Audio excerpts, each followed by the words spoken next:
أما بعد فأعوذ بالله من الشيطان الرجيم بسم الله الرحمن الرحيم وما أرسلناك إلا رحمة للعالمين صدق الله العلي العظيم إن الله وملائكته يصلون على النبي يا أيها الذين آمنوا صلوا عليه وسلموا تسليما محمد صلى الله عليه وسلم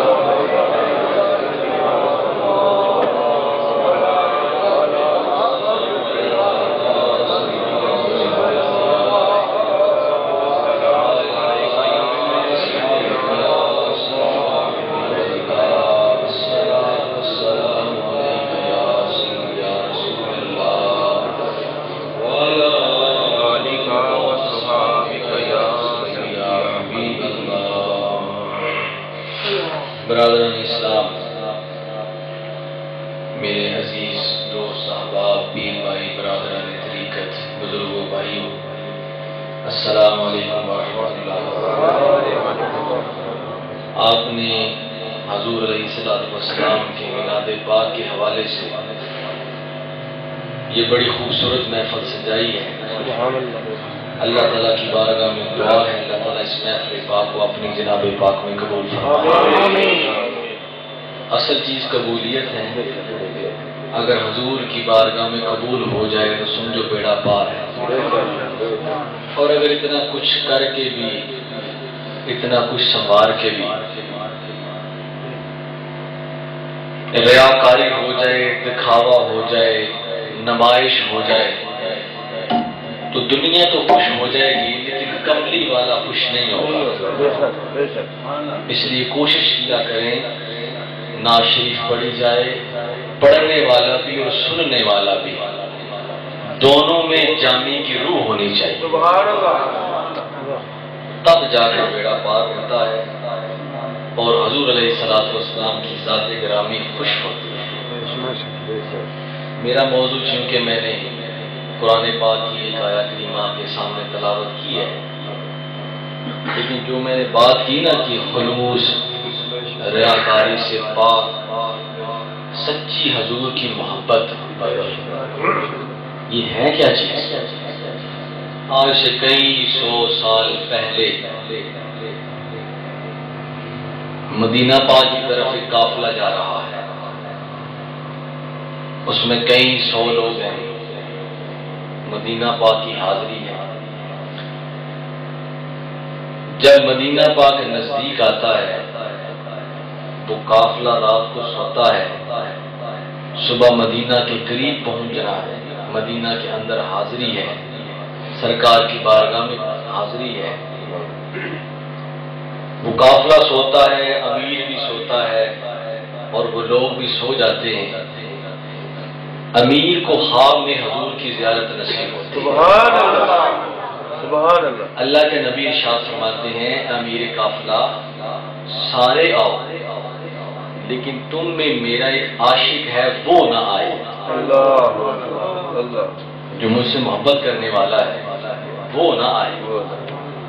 اب صبح امیر قافلہ اٹھے اور کہا کہ فلاں فلاں شخص کون ہے؟ وہ شخص اٹھا، میں ہوں۔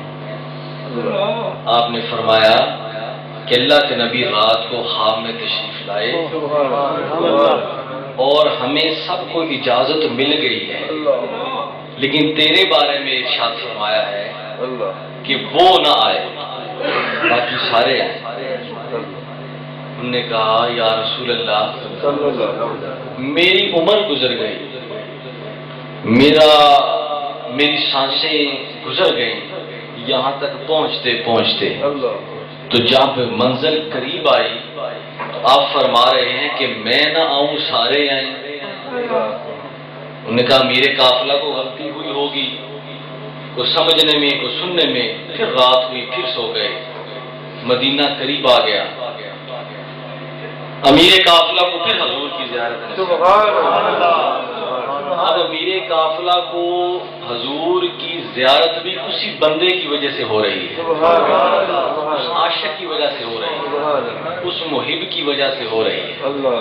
فرمایا میرے قافلہ سارے آؤ پر وہ نہ آئے۔ پھر صبح اٹھے، کہا کہ اللہ کے نبی پھر آئے اور آپ کی حاضری سے منع کیا ہے۔ اب وہ شخص عاشق رسول اور حضور وہ اس مقام پر جس سے حضور محبت کرتے ہیں، اور وہ حضور کی محبت میں فنا ہے، فنا پھر رسول ہے کہ حضور کے علاوہ کوئی چیز نظر ہی نہیں آتی جہان میں۔ اب تیسری رات آئی، پھر سوئے، وہ قافلے والا وہ امیر، اس نے کہا یا رسول اللہ وجہ کیا ہے؟ وہ بندہ آپ سے محبت بھی بڑی کرتا ہے، آپ سے پیار بھی بڑا کرتا ہے، اور نام بھی اس کا مولانا جامی رحمت اللہ علیہ، آپ کی محبت کا جام پیا ہوا ہے، پیار بھی بڑا کرتا ہے، محبت بھی بڑی کرتا ہے، تو سارے آئے وہ نہ آئے، سب کی حاضری ہو لیکن اس کی حاضری نہ ہو، اس میں حکمت کیا ہے؟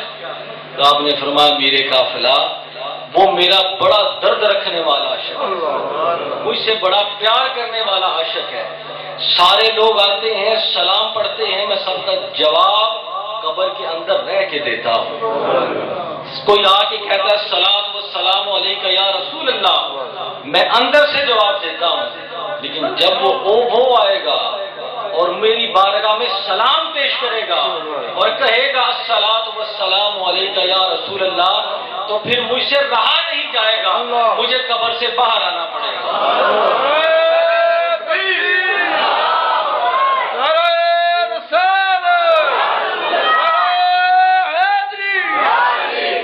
فرمایا پھر مجھ سے رہا نہیں جائے گا، اس کے سلام میں، اس کی محبت میں، اس کے عشق میں اتنا درد ہوگا کہ مجھے اپنے مزار پاک سے باہر آنا پڑے گا، اور اگر میں باہر آ گیا تو پھر قیامت آ جائے گی۔ اب امیر قافلہ نے مولانا جامی کو فرمایا کہ عاشق رسول تمہیں مبارک ہو، امیر میں ہوں لیکن اصل میں امیر تو ہے جس کی وجہ سے مجھے سرکار کی زیارت ہو رہی ہے۔ فرمایا وجہ یہ ہے کہ سرکار نے یہ فرمایا ہے، تو مولانا جامی نے فرمایا تھا نسیمہ جان بے فتحہ نظر، نسیمہ جان بے فتحہ گزر کن زاغوال محمد را خبر کن، کہ جامی تو نہیں جا سکتا لیکن یہ ہوا یہ فضا میری طرف سے تو حضور کی بارگاہ میں حاضر ہو اور میرا حال محمد عربی تک پہنچا دو۔ سلام ہے۔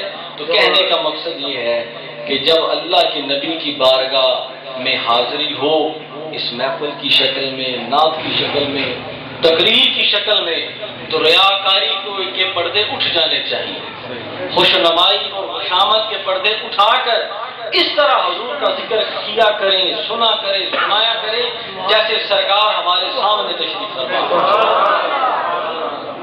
فرمایا وہ آئے لیکن سارے آئے وہ نہ آئے، اگر وہ آ گیا تو میں باہر آ جاؤں گا۔ میں نے قرآن پاک کی ایک آیت کریمہ آپ کے سامنے تلاوت کی ہے، سورۃ الانبیاء۔